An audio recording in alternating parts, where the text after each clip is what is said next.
الحمد لله الذي وحده والصلاة والسلام على من لا نبي بعده. أعوذ بالله من الشيطان الرجيم. بسم الله الرحمن الرحيم. إن الدين عند الله الإسلام. صدق الله العظيم. اللہ تبارک و تعالیٰ نے انسان کیسے جیے اس کے لیے اس کو علم عطا فرما، اس کو سوجھ عطا فرمائی، فہم عطا فرمایا، گائیڈنس اس کو کیا کہ تو انسان ہے تو زندگی کیسے جیے. تو اس میں پہلی بات یہ سمجھ میں آ گئی کہ ہر دنیا کے ہر مرد اور عورت کو اگر وہ یوں کہتا ہے کہ میری زندگی میں جیوں، یہ غلط ہے. انسان اگر اپنی زندگی خود اپنے اصول و ضابطے، قاعدے، قانون پر اپنی مرضی پر جی سکتا تو اللہ تبارک و تعالیٰ نہ شریعت بھیجتے، نہ پیغمبر بھیجتے اور نہ کتاب آسمانی بھیجتے، اور انبیاء کے جانے کے بعد کوئی اصول اور کوئی ضابطے اور علماء اور مفتیان کرام کا سلسلہ اللہ پاک نہ چلاتے. معلوم ہوتا ہے کہ انسان کے لیے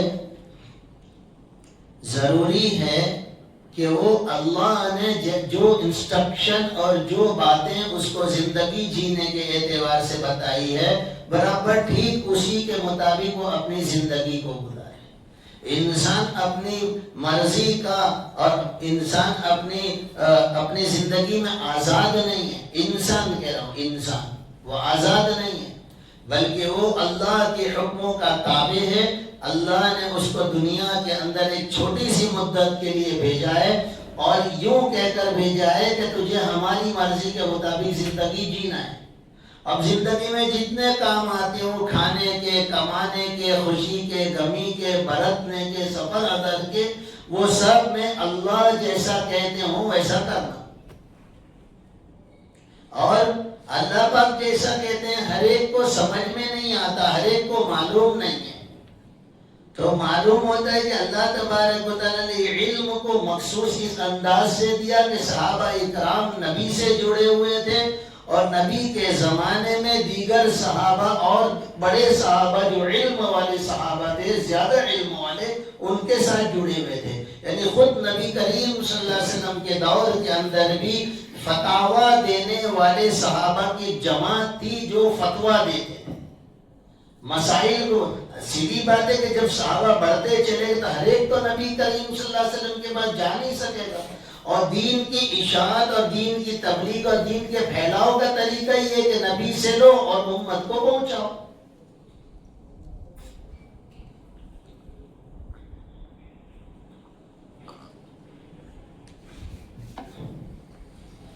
اور اس کو اتنا آسان طریقے سے سمجھایا ہے کہ جس طرح تاجر حضرات اپنے اوپر اپنے بڑوں سے لیتے ہیں اور اپنے سے نیچے اپنے سے چھوٹوں کو دیتے ہیں.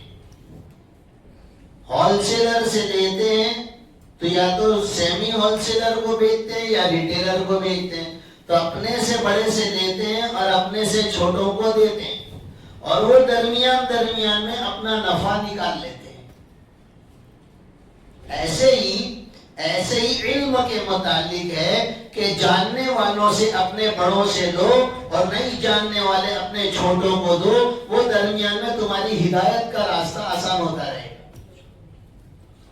یوں کر کے ہدایت ملتی رہے گی. جیسے تاجر کو نفع ملتا ہے ایسے ہی انسانوں کو اور مسلمانوں کو اس طرح کرنے سے، علم کے لینے اور دینے سے، عمل والی زندگی سیکھنے اور عمل والی زندگی بتانے سے درمیان میں ہدایت کا راستہ اس کے لیے آسان ہوگا.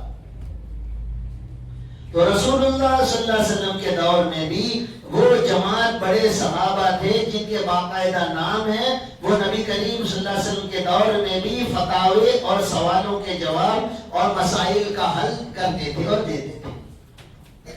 تو بنیادی اور پہلی بات جو سمجھ میں آئی وہ کہ یہ دماغ میں بٹھانا کہ بھئی میں میری زندگی سے جی سکتا ہوں اور میری مرضی سے جی سکتا ہوں، میری عقل سے جی سکتا ہوں، اور میں پڑھا لکھا ہوں، میرے ایجوکیشن کی وجہ سے بھی جی سکتا ہوں، اور میں پڑھا لکھا ہوں تو مجھے کسی سے پوچھنے کی ضرورت نہیں. یہ اس کی بھول ہے. اس لیے کہ دنیاوی ایجوکیشن اگر کافی اور وافی ہوتا تو پھر اللہ وحی کا علم نہ بھیجتے، اور وحی کا علم اللہ نے انبیاء پر اتارا، اور وحی کا علم نبی کو ایسا سمجھایا کہ وہ علم بتانے کے بعد بھی، وہ آیتیں سنانے کے بعد بھی نبی کے پاس سمجھنے کی، ایکسپلینیشن کی ضرورت دیگر لوگوں کو پڑی، صحابہ کو پڑی۔ اور آج تک دینی مسائل میں علم والوں کی، علماء کی، مفتیان کرام کی ضرورت امت کو ہے، اور قیامت تک رہے گی، اور پھر جنت میں چلے جائیں گے، پھر جنت میں بھی ضرورت پڑے گی، وہاں پر بھی ضرورت پڑے گی۔ اللہ نے علم والوں کو ایسا بڑا بنایا ہے کہ ان کی ضرورت جنت میں جانے کے بعد بھی پڑے گی۔ جنت میں جانے کے بعد کیا مسئلہ پوچھنے کا ہے؟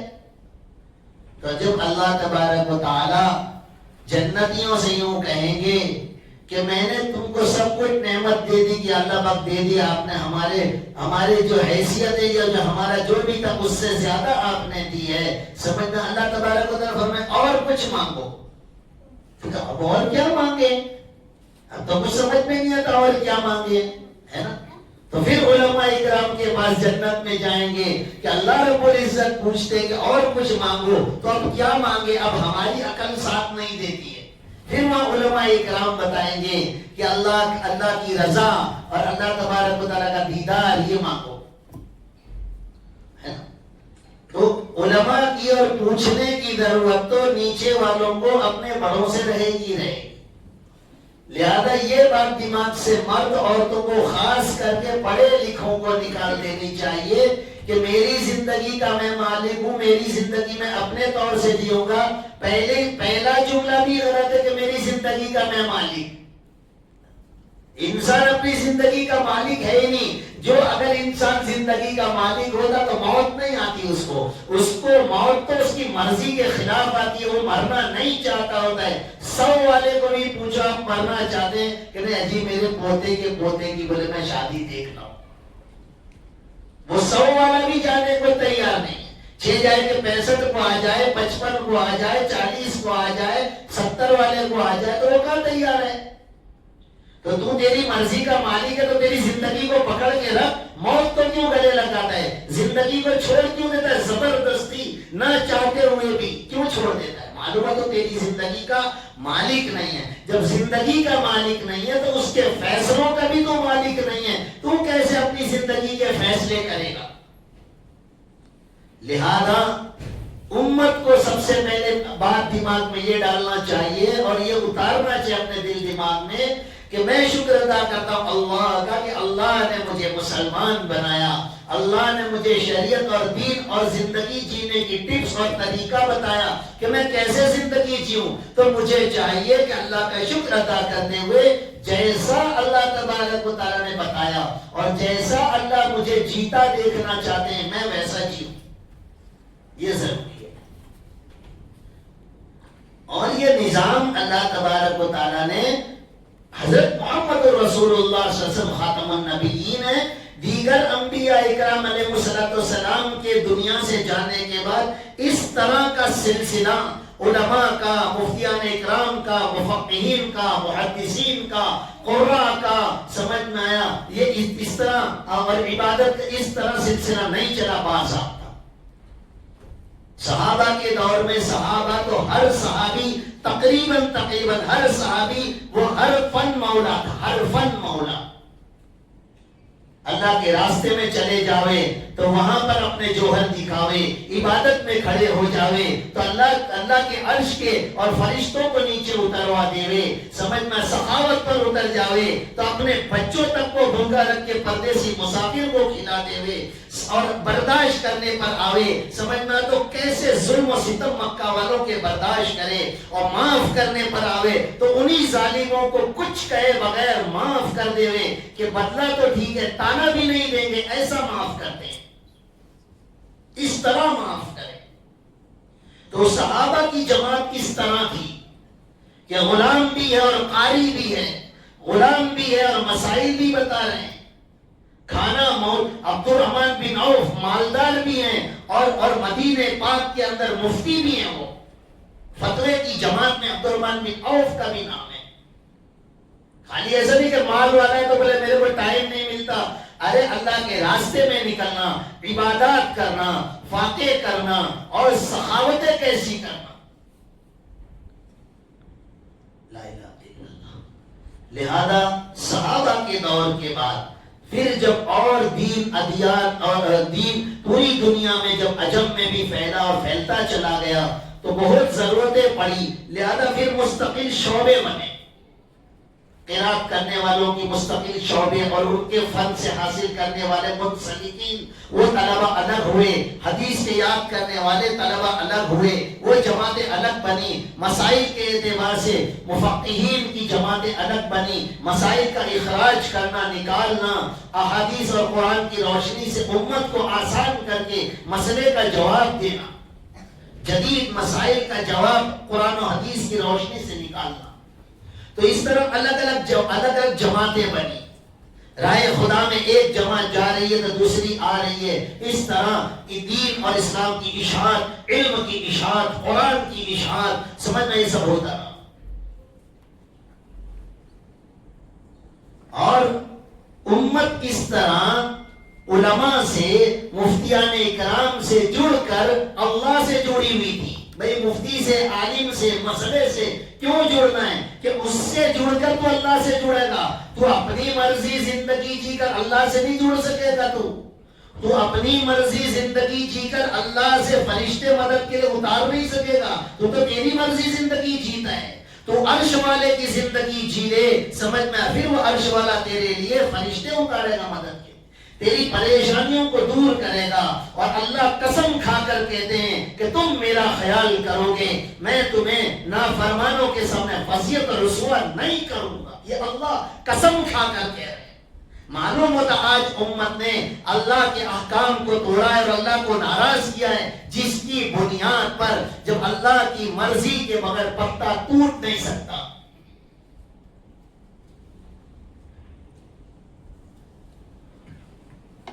وما تسقط من ورقة، اللہ کی مرضی کے بغیر پتا ٹوٹ نہیں سکتا، مرضی کے بغیر. وعنده مفاتح الغیب لا يعلمها الا هو، اس کے علم میں سب کچھ ہے. لہذا وہ سارا سب کچھ دیکھتے ہوئے بھی جب اس نے اس نافرمانی کرنے والوں کو مسلمانوں پر کچھ تسلط دیا ہے، معلوم ہوتا ہماری بھول ہے، کہیں ہماری چوک ہے. اللہ تبارک و تعالی ہمیں اپنے دین کی طرف، بلکہ اللہ جنت کی طرف بلا رہے ہیں کہ آ جاؤ نیک اعمال اور میری مرضی والی زندگی پر آ جاؤ. تمہاری مرضی والی جنت دینے کو میں نے تیار کر کے رکھی ہے. اس کو میں زیب و زینت دیتا رہتا ہوں، اس کو میں اپڈیٹ کرتا ہوں، اپڈیٹ جنت کو اپڈیٹ کرتا ہوں. لہذا ہم کو چاہیے کہ اپنی مرضی سے زندگی جینے کے بجائے اپنے تعلقات کو علماء سے، مفتیان اکرام سے، دارالقضاء سے اپنے آپ کو جوڑے. یہ مسجد کا واقعہ بتاؤں، یہ مسجد کا واقعہ. دو تاجر آپس میں ان کے کچھ اونچ نیچ ہو گیا تو ایک نے کہا کہ مولانا سے پوچھیں. تو وہ کہتا ہے مولانا کو پوچھنے کی کیا ضرورت؟ تو کس سے پوچھے گا؟ تو پوچھے گا کس سے؟ اور کوئی مذہب کے بڑوں سے تو پوچھ لے گا؟ تو چرچ میں جائے گا وہاں پوچھے گا جا کر؟ تو کس سے پوچھے گا؟ یہ میری تجارت، یہ میری پارٹنرشپ، یہ میرا لینا دینا صحیح ہے یا غلط ہے؟ تو پوچھے گا کس سے؟ مسلمان کی زبان پر یہ آوے کیسے کہ اس میں مولانا کا کیا کام ہے؟ کوئی زندگی کا ایک کام ایسا بتا دو جس میں مولانا کا کام نہ ہو، جس میں دین کی ضرورت نہ ہو، جس میں تم ہم آزاد ہوں. آزاد ہوگا جب کوئی سے نہیں پوچھے گا، ورنہ تو نہیں جانتا تجھے زندگی اللہ کی مرضی والی جینی ہے اور تیرے پاس علم نہیں ہے. عالم کا کام پڑے گا ہی پڑے گا. تو کہتا ہے اس میں مولانا کی کیا ضرورت ہے؟ تو کس کے پاس جائے گا؟ یہ جو مزاج بنا ہے امت کا یہ خطرناک ہے. اندر چور بیٹھا ہوا ہوتا ہے تو وراثت کے مسائل پوچھتے نہیں. قریب کے محلے کا واقعہ گھر میں مشورہ کر رہے ہیں، اپنا کوئی مولانا سے پوچھنے کا نہیں، اپنے آپس میں ہی تقسیم کر لیں گے تو سرکا بانٹ رہے ہیں. جس اللہ نے قرآن میں وراثت کے حصے خود اپنی ذات وحدہ لا شریک سے تقسیم اور حصے اتارے ہوں، یہ نہ اللہ کا ماننے والا کہتا ہے اپنی مرضی سے حصے کر دو.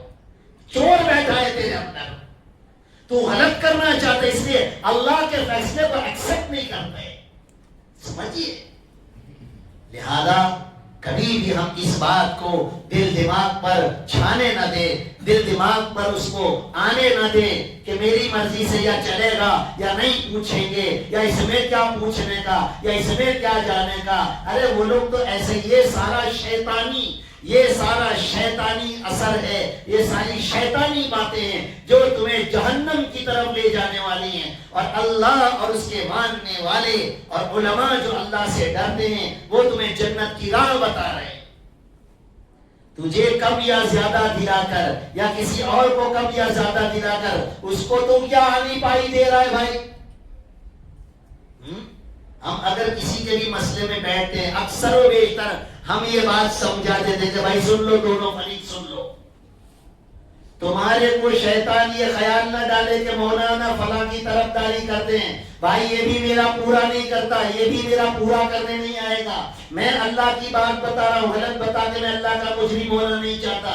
لہذا دل دماغ میں شیطان کا وسوسہ آنے مت دینا کہ مولانا فلاں کی طرفداری کر رہے ہیں.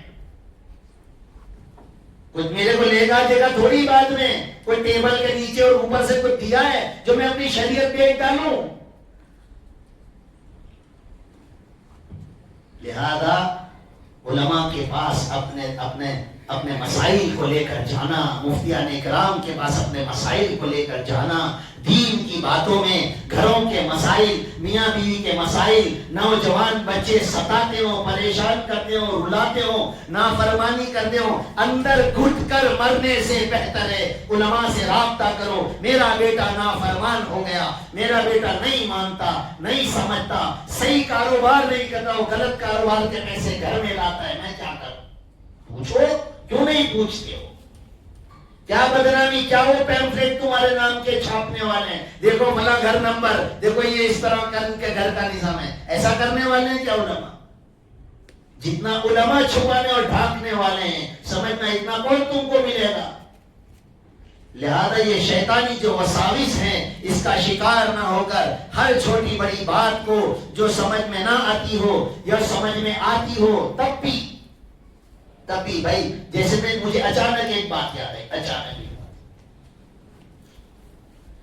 بھائی اولاد ہوئی، بچہ ہوا، بیٹا ہوا، بیٹی ہوئی، نام تم کو کوئی پسند ہے تم کو، اور وہ نام صحابی کا نام ہے، نبی کا نام ہے، سمجھنا، ازواج مطہرات کا نام ہے، نام تم کو پسند ہے، تو یہ معلوم ہے مسئلہ.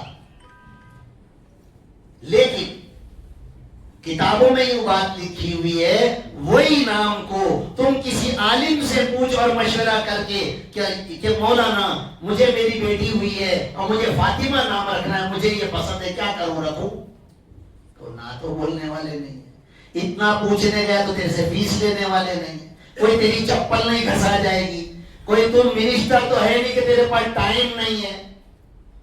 لیکن کتابوں میں بات لکھی ہوئی ہے کہ اتنا وہ عالم سے پوچھنے گیا، اب وہ نام کے اثرات اس کی بیٹی میں اب الگ طریقے سے آئیں گے، اب اللہ کی طرف سے عطا بڑھ جائے گی، برکت بڑھ جائے گی، نوازش بڑھ جائے گی. جانتا ہے اور اچھا ہے، صحیح ہے، لیکن عالم سے پوچھا تب وہاں پر اللہ کی طرف سے. تو نہیں جانتا ہو یا کچھ اونچ نیچ ہو، اب تو نے پوچھا تو پھر اللہ کی طرف سے کیا نوازش ہو.